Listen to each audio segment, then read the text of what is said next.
नमस्कार. नर्मदे हर. आपण आता निघालो आहोत ते नर्मदा मैयाच्या प्रवासाला. भादल या गावातून आपण निघालो आहे आणि आपण चाललो आहे नकराणाला. आपल्याला समोर दिसतो आहे हा डोंगर आहे मध्य प्रदेशचा. हे मध्य प्रदेशचं खरिया भादल गाव आहे आणि डाव्या हाताला हा महाराष्ट्र आहे. हे भादल गाव आहे. आपण आता चाललो आहे मैयामध्ये. जरकल नदीच्या संगमातून आपण आता नर्मदा माईमध्ये प्रवेश करतो आहे. आपल्याला समोरची पांढरी रेष दिसते ती नर्मदा मैयाची पूररेषा आहे. या पूररेषेमुळं नर्मदा मैया आपल्याला किती जलसाठा तिचा कमी झाला आहे याचा अंदाज येऊ शकतो. आपण बघू शकता 138 मीटर ही जी सरदार सरोवर धरणाची सर्वोच्च पातळी आहे त्याच्या केवळ 4 फूट पाणी खाली आलेलं आहे. या भागामध्ये सध्या एका वाघिणीनं 2 मच्छडे जन्माला घातलेले आहेत आणि त्या वाघिणीचा मुक्त वावर या भागामध्ये आहे. या डोंगराच्या मागे पानमोडी नावाचं गाव आहे. त्यात समोर आपल्याला दिसते ही साक्षात नर्मदा मैया आहे. या प्रवासाचा आपण सर्वजण मिळून एकत्रित आनंद घेऊयात. आपले काही वाचक आहेत गुजरातमधल्या आनंद जिल्ह्यात संजय भाई पटेल. बाबाजी नर्मदे हर. नर्मदे हर. संजय भाई पटेल आपल्यासाठी झाडं घेऊन आले. त्यांनी आपल्याकडे आणलेली झाडं आपण आता लावली. नर्मदा मैयाच्या काठी आपण एक झाड लावलं बेलाचं आणि आपण आता पुढच्या प्रवासाला निघालेलो आहोत. सुंदर असा हा प्रवास असणार आहे. हा प्रवास परिक्रमेमध्ये करता येत नाही याचं कारण आपण आता उलटा प्रवास करतो. आपण आता भादल या गावामध्ये नकराणा मध्य प्रदेशमध्ये गावात चालतो. परिक्रमेमध्ये अशा पद्धतीने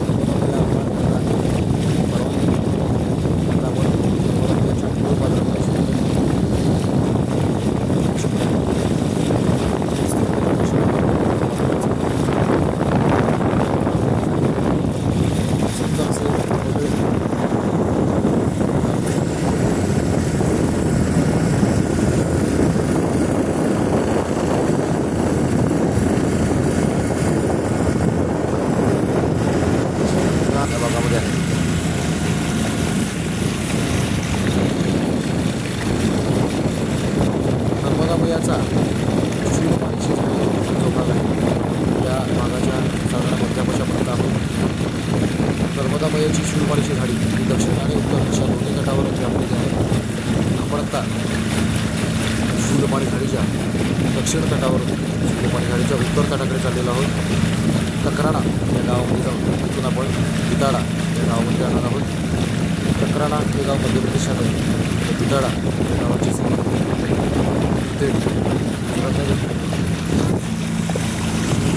एक मोठा मासा तिथं आपल्याला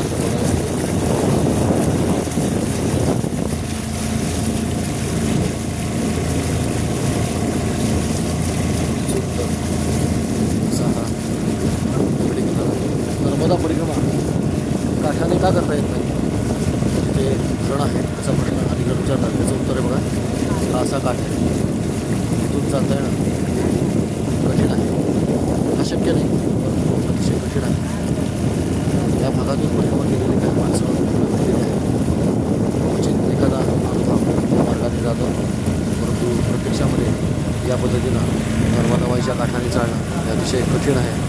अतिशय अवघड आहे. आपण आता नर्मदा मैयाच्या मूळ पात्रामध्ये पोचतो आहे. आपण बघू शकताय नर्मदा मैयाचं पाणी किती खोलवर या ठिकाणी घुसलेलं आहे. ते सुंदर अशी झाडं, सुंदर असे धावण्याची झाडं दिसत आहेत. खालाची झाडं दिसत आहेत. कडुलिंबाची झाडं दिसत आहेत.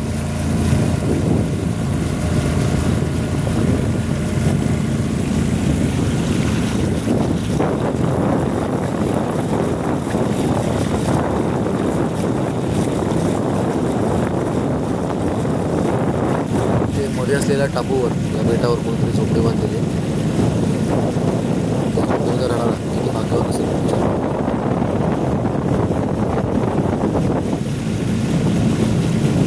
हे बघा नर्मदा मैयाचं पात्र किती दिसते. हा काठावरचा प्रतिमा मार्ग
करणा गाव आहे.